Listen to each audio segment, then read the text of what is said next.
नमस्कार, स्वागत है आप सभी का। आप देख रहे हैं हमारा खास कार्यक्रम मुद्दा। आपके साथ मैं हूं घनश्याम। मुद्दा में आज हम बात करेंगे कांग्रेस में कलह की, बात करेंगे 3 राज्यों में कांग्रेस में मची सियासी कोहराम की, हम बात करेंगे आलाकमान और राज्यों के नेताओं के बीच बढ़ती दूरियों की, बात होगी आलाकमान और नाराज नेताओं के बीच संवादहीनता की। बीजेपी देश को कांग्रेस मुक्त बनाने में जुटी है तो कांग्रेस की करतूत देखकर लगता है कि इसके लिए कांग्रेस खुद जिम्मेदार है। कांग्रेस में कुर्सी को लेकर कोहराम मचा हुआ है तो आलाकमान कान में तेल डाले सब कुछ देख रहा है।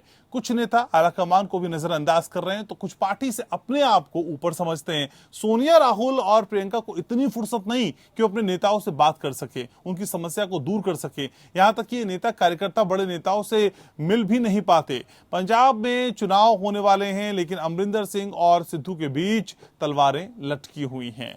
आलाकमान ने कमेटी बनाई लेकिन सुलह के रास्ते नहीं निकल पाए। पायलट सोनिया से मिलना चाहते हैं लेकिन सोनिया के पास टाइम भी नहीं है। ऐसे में सुलह के बदलते अंतर्विरोध ही बढ़ता जा रहा है। राजस्थान में गहलोत और सचिन पायलट के बीच 10 महीने से घमासान जारी है। आलाकमान ने सचिन पायलट से जो वादा किया, गहलोत उसे पूरा करने से इनकार कर रहे हैं। सचिन पायलट दिल्ली दरबार में पहुंचे लेकिन कोई ठोस नतीजा नहीं निकला। दिल्ली में 6 दिन रहने के बाद जयपुर चले गए। ये तो पता नहीं कि जाते समय उनकी जुबान पर क्या था, लेकिन उनके दिल में मिर्जा गालिब का ये शेर जरूर गूंज रहा होगा, बड़े बेआबरू होकर तेरे कूचे से हम निकले, बहुत निकले मेरे अरमान लेकिन फिर भी कम निकले। 6 दिनों तक वो पार्टी के 2 बड़े नेताओं राहुल गांधी और प्रियंका गांधी से मिलने की कोशिश करते रहे पर उनका प्रयास विफल रहा। मिले तो नहीं लेकिन उनके पास कांग्रेस आलाकमान का एक संदेश जरूर आया कि उनके 3 समर्थकों को राज्य मंत्रिमंडल में शामिल किया जाएगा, जो उनकी अपेक्षा से कहीं कम है। लेकिन पार्टी आलाकमान ने यह नहीं बताया कि पायलट का क्या होगा। सिर्फ पंजाब और राजस्थान में ही कांग्रेस में कलह नहीं है बल्कि कर्नाटक कांग्रेस में भी कलह सामने आ गई है। राज्य में आंतरिक कलह के एक दिन बाद कम से कम आधा दर्जन विधायकों ने विपक्ष के नेता सिद्धरामैया को अगला मुख्यमंत्री बनाए जाने की घोषणा की। इसी के बाद कर्नाटक कांग्रेस के प्रमुख डी.के. शिव कुमार ने कहा कि कर्नाटक ने चुनाव हारने वाले नेताओं को भी मुख्यमंत्री बनते देखा है। सिद्धरामैया को अगले मुख्यमंत्री के रूप में प्रचारित करने वाले अभियान चलाने के वाले सिद्धरामैया खेमे के विधायकों पर प्रतिक्रिया व्यक्त करते हुए शिव कुमार ने कहा कि कोई भी सीएम बनने का सपना देख सकता है, जैसा कि अतीत में कर्नाटक में दिवंगत देवराज उर्स और रामकृष्ण हेगड़े को हारने या चुनाव में लड़ने के बावजूद सीएम बनते देखा गया। आपको बता दें कि शिव कुमार वही नेता है जो संकट की घड़ी में कांग्रेस का साथ देते नजर आए थे। वो हमेशा कांग्रेस के लिए संकट मोचक बनते रहे, लेकिन सियासत है, यहाँ कुछ भी संभव है। अब सवाल है कि क्या कांग्रेस में अंतर्कलह पार्टी को ले डूबेगी? क्या आलाकमान की बेरुखी की वजह से कांग्रेस में ऐसा क्यों हो रहा है? क्या आलाकमान तक नहीं होने की वजह से नेता ऐसा कर रहे हैं? ये पहुंच आलाकमान तक क्यों नहीं है? क्या आलाकमान का प्रभाव कम हो गया है? खेमचंद शर्मा भारतीय जनता पार्टी से मेरे साथ चर्चा में जुड़ रहे हैं और मेरे साथ अजय अरोड़ा हैं कांग्रेस से, मेरे साथ मेजर रमन मल्होत्रा जुड़ रहे हैं आम आदमी पार्टी से, साथ ही राजेश पारिक मेरे साथ जुड़ रहे हैं, एमएलए हैं राजस्थान कांग्रेस में और इनको सचिन पायलट गुट का भी माना जाता है। आप सभी का बहुत बहुत स्वागत। सबसे पहले रुख अजय अरोड़ा आप ही के पास करना चाहूंगा। आखिर क्या वजह है अजय जी कि लगातार असंतुष्टों की तादाद बढ़ती जा रही है? इतना मोर्चा खोले बैठे हैं केंद्र सरकार के खिलाफ, लेकिन अपने वो आपसे रूठे हुए हैं, उनको मना लीजिए, कहीं देर ना हो जाए। घनश्याम जी, बिल्कुल देर नहीं होगी। और हमारी लोकतांत्रिक व्यवस्था देखिए, हमारे हर कार्यकर्ता को और हर नेता को अपनी बात रखने का पूरा अधिकार है। इसे कहते हैं लोकतांत्रिक व्यवस्था। कहाँ रखते हैं? रखते भी हैं तो कोई सुनने को तैयार नहीं है। अजय जी क्या समझा रहे हैं मुझको? 6 दिन का दौरा पायलट साहब का जाया हुआ, वापस चले गए, कोई बात नहीं हुई। कहाँ लोकतंत्र? कौन सा फोरम है, मुझे बताइए जरा। घनश्याम जी, हमारी पार्टी में पूरा ध्यान दिया जाता है। और जहां तक आपने इसकी राजस्थान की बात की, पंजाब की बात की, हम भारतीय जनता पार्टी की इस तरह नहीं है, हम दो हमारे दो। और जिस प्रकार से पश्चिम बंगाल में चुनाव में परास्त होने के बाद हताहत जो इनका मानसिक संतुलन, जिस प्रकार से भारतीय जनता पार्टी परेशान है, मत समझाइए मुझे बीजेपी। अजय अरोड़ा, मुझे आपसे बीजेपी नहीं समझनी है, उसके लिए मेरे पास दूसरे गेस्ट है। मुझे ये बताइए आपके लोग आपसे इतने रूठे हुए क्यों है सर? पंजाब ले लो, राजस्थान ले लो, कर्नाटक ले लो, हर जगह एक ही बात दिखाई देती है, कोई मानने को तैयार नहीं है आपके यहाँ। घनश्याम जी, आपकी बात जायज है, आपका क्रोध भी जायज है, और जिस प्रकार से आपने बात रखी, हमें अपनी पार्टी के बारे में पता है और हम अपने पार्टी के अंदर तो नाराजगी होती है, सियासत है, सियासत में नाराजगी होना, मनाना, रूठना सब चलता रहता है। और हमें उम्मीद है हमारा जो स्टेट की नेता है, के नेता है, केंद्र के नेता है, इसे कोऑर्डिनेट करके हम सुधार अजय लेंगे। जी, बात सिर्फ सुधार रूठने की प्रयास। होती तो समझ में आ जाता, लेकिन मनाएगा कौन? अभी देखिए, पायलट साहब 6 दिन दिल्ली रहे, उसके बाद वो वापस चले गए, वो राहुल और प्रियंका से मिल तक नहीं पाए। साहब, अगर सचिन पायलट कद का नेता राहुल से, प्रियंका से नहीं मिल पा रहा है, तो आम कार्यकर्ता की हैसियत क्या होगी आपके यहाँ? वो कहाँ मिल पाएंगे? राजकुमार से, राजकुमारी से नहीं मुलाकात हो पाएगी, इसका मतलब। घनश्याम जी, हमारे यहाँ हर राज्य से प्रभारी बनाए गए हैं, प्रभारियों का दायित्व भी है और प्रभारी मिल रहे हैं। जो कमेटियां बनी हैं राज्य का, जिन्होंने प्रभार संभाला हुआ है कांग्रेस पार्टी की तरफ से, वो बिल्कुल कोऑर्डिनेट किए हुए हैं। और मैं तो कह रहा हूँ बार बार, हमें तो अगर हमारे यहाँ ये बात हो रही है तो हमें सुधार करना आता है ना, हम कर लेंगे। आप इसकी चिंता बिल्कुल, जितनी चिंता देखो आप लोगों को है, उससे ज्यादा चिंता हमें है। और एक बात तो माननी पड़ेगी घनश्याम जी, एक बात ये माननी पड़ेगी, कांग्रेस के अंदर आज भी अपनी बात कहने की, अपनी बात नाराजगी जाहिर करने की, समझाइए, किससे किससे नाराजगी हो ही नहीं रही है? नाराजगी सुनने वाला कोई नहीं है। देखिए, बच्चा रोता रहे दूध के लिए, माँ दूध पिलाने को तैयार ही नहीं है। माँ ने मुख मोड़ लिया उस बच्चे से, मुझे यही तो समझ नहीं आ रहा, आखिर ये मुंह मोड़ने की वजह क्या है? ना मुख मोड़ा है, ना मुख मोड़ेंगे। जो हमारे प्रभारी हैं उनसे कोऑर्डिनेट करके हम बात कर रहे हैं। हमें मालूम है हमारे आंतरिक मामले हैं घनश्याम जी, ये हमारे आंतरिक मामले हैं और हमारे आंतरिक मामले हमें मालूम है। आपके आंतरिक मामले सार्वजनिक मंच पे आ गए हैं सर, सब लोग को पता है आपके आंतरिक मामले होते तो पर्दे के पीछे रहते, हमें कुछ पता ही नहीं होता। बहरहाल आप रहिए मेरे साथ, खेमचंद जी भी मेरे साथ हैं। खेमचंद जी, असल में आपदा में अवसर ढूंढने की महारत हासिल है भारतीय जनता पार्टी को, तो कांग्रेस इस आपदा में कोई अवसर ढूंढ पा रहे हैं? देखिए, कांग्रेस का जो हाल है उसके दो कारण है, एक परिवारवाद की राजनीति, दूसरा दरबारी राजनीति। दरबारी राजनीति की वजह से ये लोग उन्हीं को प्रायोरिटी देते हैं जो दरबार में हाजिरी लगाते हैं, जो सोनिया गांधी जी, राहुल गांधी जी, प्रियंका गांधी जी एक परिवार के सामने मत्था टेकते हैं। बाकी कोई भी नेता कैसा भी हो, कितनी भी मेहनत करे, कितना भी वो जनप्रिय हो, कितना भी वो लोगों में प्रिय हो, उसको वो इग्नोर करते हैं। उसी की वजह से राजस्थान में फजीयत है, पंजाब में फजीयत है, कर्नाटक में फजीयत है, हर जगह फजीयत है। आप कहते हैं दो बड़े नेता, अरे दो बड़े नेता तो भाई बहन है, उनकी माँ अध्यक्ष है, एक ही परिवार है। ये हमारी पार्टी के बारे में बात करते हैं, दो हम दो हमारे। अरे भैया, आपकी पार्टी में तो कितने सालों से एक ही परिवार के व्यक्ति अध्यक्ष बने जा रहे हैं। डेमोक्रेसी वहां पे खत्म हो गई है। आज आपातकाल का आप कह सकते हैं दिन है, 40 साल हो गए। पहले इन्होंने देश में आपातकाल लगाया, अब कुछ समय से आप कह सकते हैं पिछले 25 साल से इन्होंने कांग्रेस में आपातकाल लगाया हुआ है।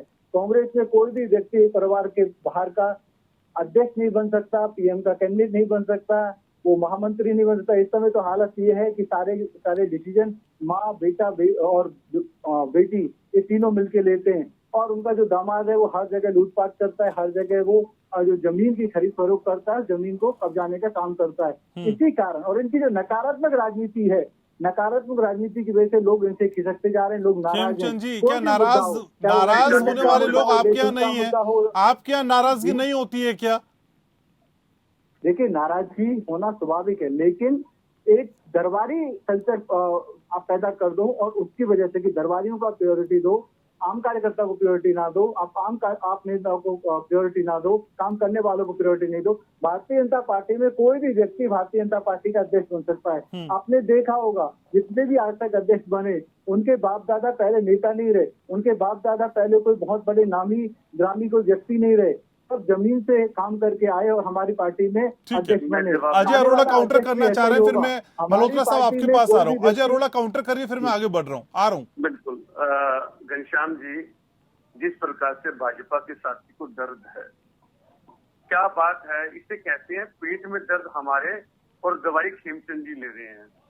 कितना ध्यान रखते हैं हमारी पार्टी के अंतर जो भी बात चलती है, इनका फोकस क्या है? इनका फोकस ही है, ये फायदा उठाने का प्रयास करते हैं हर जगह।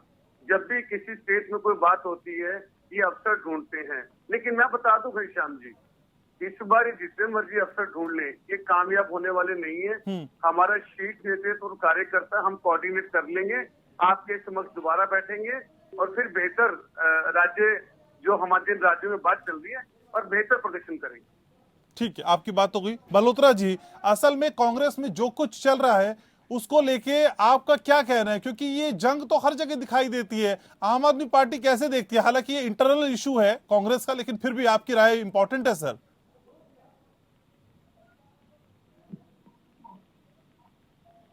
हेलो मल्होत्रा साहब, ऑडियबल हूं? आप सुन पा रहे हैं मुझको? मल्होत्रा साहब तक शायद आवाज नहीं जा रही, कोई इशू है। लेकिन मेरे साथ राकेश पारिक जुड़ रहे हैं, एमएलए हैं राजस्थान के। पारिक साहब, असल में ये कौन सी वजह है कि मुलाकात नहीं हो पाती आला कमान से? 6 दिन का डेरा डालने के बाद वापस चले जाते हैं पायलट साहब, लगातार उनको आश्वासन पे आश्वासन दिए जा रहे हैं, लेकिन कोई सुनने वाला नहीं है। किस तरह का मंथन चल रहा है पार्टी में? देखिए, ऐसा है कि आपने माकन साहब का स्टेटमेंट सुना होगा कि सचिन पायलट कांग्रेस पार्टी के एसएस हैं। पायलट साहब जन नेता हैं, पार्टी के स्टार प्रचारक हैं, पार्टी की धरोहर हैं। ये ऑल इंडिया के हमारे प्रभारी हैं। माकन साहब ने बोला, हमने पेपरों में पढ़ा, उनका स्टेटमेंट भी हमने इलेक्ट्रॉनिक टीवियों के माध्यम से हमने सुना। तो ऐसे कैसे कह सकते हैं कि हाईकमान बात नहीं सुन रहा? हाईकमान पूरी सुन रहा है। और पायलट साहब ने टाइम ही नहीं मांगा, तो टाइम मिलने का नहीं मिलने का सवाल क्या है? लेकिन पारिक साहब 6 दिन दिल्ली में रहे, खबर ये भी आई कि सोनिया के अलावा राहुल और प्रियंका से भी मुलाकात करने का समय मांगा गया, लेकिन मुलाकात नहीं हुई। नहीं। और जो टसल है गहलोत साहब की और पायलट साहब की, छुपाइए मत सर, सबको पता है। देखिए, हर हफ्ते में पायलट साहब 3 दिन दिल्ली रहते हैं। ये संडे दिल्ली में रहता है, फिर मंडे को आते हैं। तो ऐसा कुछ नहीं है कि वो मिलने के लिए दिल्ली में रहे। और पायलट साहब तो लीडर है राजस्थान की जनता की आत्मा में घुसे हुए। अगर बिना किसी मोटिव के गए थे तो उनको ये संदेश क्यों दिया गया कि 3 आपके लोगों को मंत्रिमंडल में एडजस्ट कर दिया जाएगा? मांग तो और भी थी ना। नहीं, ये आप समझ नहीं रहे हैं। नहीं, मैं समझ नहीं रहा सर, आप लोग नहीं समझ पा रहे। आप लोग क्यों ये पर्देदारी में है सर? सबको सब कुछ पता है, पब्लिक डोमेन में चीजें आपकी। ऐसा नहीं है। ये किसने बताया कि पायलट साहब ने 3 आदमियों के लिए कहा है या कुछ कहा? ऐसा कुछ नहीं। पायलट साहब से कह रहे हैं कि हमारे जो कार्यकर्ता है, जिन लोगों ने हमारे साथ मिलकर खून पसीना बहाया है, जो 5 साल तक भारतीय जनता पार्टी से लड़े, जो कार्यकर्ता भारतीय जनता पार्टी की मुख्यमंत्री उस समय की वसुंधरा जी के सरकार से और नरेंद्र मोदी जी की सरकार सभा लगातार बने हुए मेजर रमन मल्होत्रा आम आदमी पार्टी से। मल्होत्रा साहब, मैं उम्मीद कर रहा हूं कि मेरी आवाज आप तक पहुंच रही है। सर, जरा ये समझा दीजिए, अगर कांग्रेस की ये स्थिति है खासकर पंजाब में, तो उसमें फायदा आम आदमी पार्टी को कितना पहुंचता हुआ दिखाई देता है? क्या कुछ स्कोप दिखाई देता है इस कलह का जो कांग्रेस में चल रही है? देखिए, एम आई ऑडिबल नाउ? हाँ सर, प्लीज बोलिए।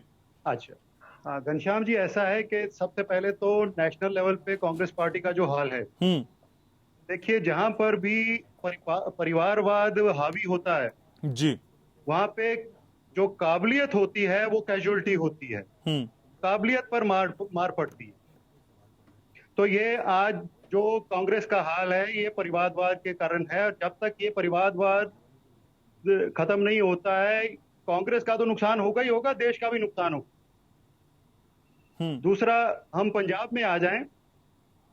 देखिए, अभी जो पिछले हफ्ते बातचीत चली है इनकी हाई कमांड के साथ, उससे हाई कमांड ने 18 पॉइंट का इनको एजेंडा दिया है, जिससे स्पष्ट हो जाता है कि पंजाब सरकार, जो मौजूदा कांग्रेस सरकार है, वो बुरी तरह हर फ्रंट पे फेल हुई है। तो इसीलिए इनके जो सारे एमएलएज हैं, जो मेन एमएलएज हैं, सिद्धू साहब, परगट साहब और चन्नी साहब और उनके साथ जो है, वो कैप्टन साहब के खिलाफ हैं। कैप्टन साहब ने इस टर्म के दौरान कोई ढंग से काम नहीं किया है। लोगों को तो क्या मिलना था, अपने एमएलएज को नहीं मिलते। जो उन्होंने वादे किए थे उनमें से 10% भी पूरे नहीं किए। वो समझते हैं कि शायद मोदी साहब की तरह झूठे आंकड़े दिखा लोगों को मूर्ख बना लेंगे, लेकिन ये पंजाब है। पंजाब के लोग जो है इतने आसानी से मूर्ख बनने वाले नहीं हैं। तो उनकी काठ की हांडी एक बार चूल्हे पे चढ़ गई, अब दोबारा चढ़ने वाली नहीं है। तो इस बार आम आदमी पार्टी की सरकार पंजाब में आनी तय है, क्योंकि कांग्रेस को भी देख लिया लोगों ने, अकाली भाजपा को भी देख लिया। अब लोग बहुत बेसब्री से इंतजार कर रहे हैं कि हमें कोई तीसरा बदल मिले, हम उसको ट्राई करें, क्योंकि 70 साल इनको ट्राई करके देख लिया, कुछ नहीं मिला। ठीक है, ठीक है। अजय अरोड़ा आपके पास आऊं उससे पहले खेमचंद जी कुछ कहना चाह रहे हैं। खेमचंद जी जल्दी से काउंटर करिए, फिर मैं आगे बढ़ रहा हूं। देखिए, आम आदमी पार्टी परिवारवाद की बात ना करे तो अच्छा। 12-13 साल से हम देख रहे हैं एक ही व्यक्ति वहाँ का अध्यक्ष बना हो, एक ही व्यक्ति वहाँ के कन्वीनर बने हुए हैं, जबकि उनका संविधान कहता है एक व्यक्ति के पास एक ही जिम्मेदारी होनी चाहिए, वो व्यक्ति सीएम भी है और कन्वीनर भी है। दूसरा, आज सुप्रीम कोर्ट ने उनकी पूरी झूठ का जो काला चिट्ठा है वो सबके सामने रख दिया। दिल्ली में जो ऑक्सीजन की डिमांड थी वो सिर्फ और सिर्फ 289 मीट्रिक टन की थी और इन्होंने 1140 मीट्रिक टन ऑक्सीजन की मांग करी। बार बार ये पीसी करते थे, बार बार लोगों को बरगलाते थे। इवन सुप्रीम कोर्ट को इन्होंने बरगलाया, सुप्रीम कोर्ट को इन्होंने भ्रमित किया। इसके बावजूद जब इनको 3 से 4 गुना ज्यादा ऑक्सीजन मिल गई, फिर भी जो हाउस आइसोलेशन जो लोग थे, होम आइसोलेशन जो लोग थे, उनको प्रचुर मात्रा में ऑक्सीजन नहीं मिली, हजारों की संख्या में लोग मरे। ये बड़ी बड़ी बातें करते तो बहुत ही हास्यास्पद लगता है। ठीक है सर, आम आदमी पार्टी पे कभी और विस्तार से बात करेंगे। मेरा मुद्दा आज कांग्रेस है सर, मुद्दा पे सर जो मुद्दा है उस पे कॉन्सेंट्रेट करते हैं सर। ठीक है खेमचंद जी। अजय अरोड़ा साहब, असल में क्या कांग्रेस को ये समझ नहीं आ रहा है कि किस बीमारी से पार्टी ग्रसित है? क्योंकि कई बार ऐसा लगता है कि इलाज का सही होना तब तक सही नहीं हो सकता जब तक बीमारी का पता न चले। सर्जरी तक की बात आपकी पार्टी में हो जाती है, लेकिन ये पता ही नहीं चल पाता कि बीमारी क्या है। सर ये मर्ज समझ में क्यों नहीं आ रहा है? घनश्याम जी, जिससे आप बीमारी बोल रहे हो, ये लोकतांत्रिक व्यवस्था है, अपनी बात रखने का अंदाज है। अच्छा, आप इसे भले बीमारी, आप इसे बीमारी समझे। पंजाब, कर्नाटक, राजस्थान, हर जगह सर ये अंदाज है आपका। वाह अंदाज सर, आपका तो बड़ा खतरनाक अंदाज है सर, पार्टी को नुकसान पहुंचा जाएगा। नहीं घनश्याम जी, देखिए मैंने क्या बोला है, मैंने पहले भी इस बात को बोला है, जितनी चिंता हमें है उतनी मल्होत्रा जी को नहीं हो सकती। हालांकि मल्होत्रा जी ने बड़ी चिंता प्रकट की और हमारी पार्टी के बारे में बताया।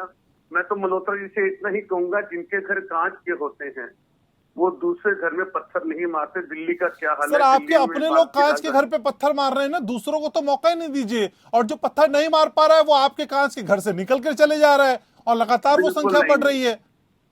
हमारे कार्यकर्ता पत्थर नहीं फूल बरसाते हैं। हम फूलों की खेती करते हैं। अच्छा, हम फूल तो अशोक गहलोत तो सचिन पायलट के बीच फूल ही दिए जा रहे हैं एक दूसरे को। सिद्धू क्या कुछ फूल दे रहे हैं पंजाब में, अमृतन सिंह को वो फूल ही दे रहे हैं सर। डी शिव कुमार नाराज है फूलों के साथ। जहाँ नाराजगी वहाँ होती है घनश्याम जी, जहाँ मोहब्बत होती है, जहाँ काम करने की इच्छा होती है। हमारे कार्यकर्ताओं को काम करने की सर, ये ऐसे राइटिंग कंपटीशन नहीं है। निबंध मत लिखिए सर, निबंध मत लिखिए, इतना निबंधात्मक मत होइए। हकीकत कुछ और है आपकी पार्टी की सर। क्या सपने दिखा रहे हैं, किसको दिखा रहे हैं? मैं घनश्याम जी, नाराज होना मोहब्बत है। आपने बचपन में पढ़ा होगा, छात्र जीवन में पढ़ा होगा, जिससे मोहब्बत होती है उससे आदमी उम्मीद करता है, अधिक उम्मीद करता है। मान लो आपकी और हमारी कोऑर्डिनेशन है और हम सेम पार्टी में हैं। मैं चाहूंगा घनश्याम जी और बेटर करें या मैं बेटर करूं, और आपकी जो प्रतिस्पर्धा है, जो कंपटीशन है, रफू करना छोड़ दीजिए सर, रफू करना छोड़ दीजिए। छेद बहुत बड़ा हो गया है, रफू करना छोड़ दीजिए, नहीं काम चल पाएगा इन बातों से। घनश्याम जी, जहाँ तक रफू की बात की, हम रफू तो करते ही नहीं, रफू में निशान आ जाते हैं। हम तो कपड़े की कटिंग ऐसी करते हैं कि रफू की आवश्यकता न बने, फिर पहले की तरह वस्त्र बन जाए। ना तो हमें सर, ये अलार्मिंग सिचुएशन है आपके लिए, आंख कान खोल लीजिए, नहीं तो बहुत दिक्कत हो जाएगी। बहरहाल मुद्दा में मेरे पास इतना ही समय है, मुद्दा में इतना ही समय है सर। बहुत शुक्रिया आप सभी खास मेहमानों का, आपने समय निकाला एपीएन के इस खास कार्यक्रम में आप लोग जुड़े, बहुत शुक्रिया आप सभी का। तो कांग्रेस फिलहाल ये मानने को तैयार नहीं है कि छेद बहुत बड़ा हो गया है पार्टी में, जो विरोध का है। रफू करने का प्रयास लगातार किया जा रहा है, लेकिन इस रफूगिरी का असर चुनाव परिणामों में किस तरीके से देखेंगे और जनता कितना स्वीकार करेगी, एक सबसे बड़ा सवाल है। मुद्दा में आज के लिए बस इतना ही। नमस्कार।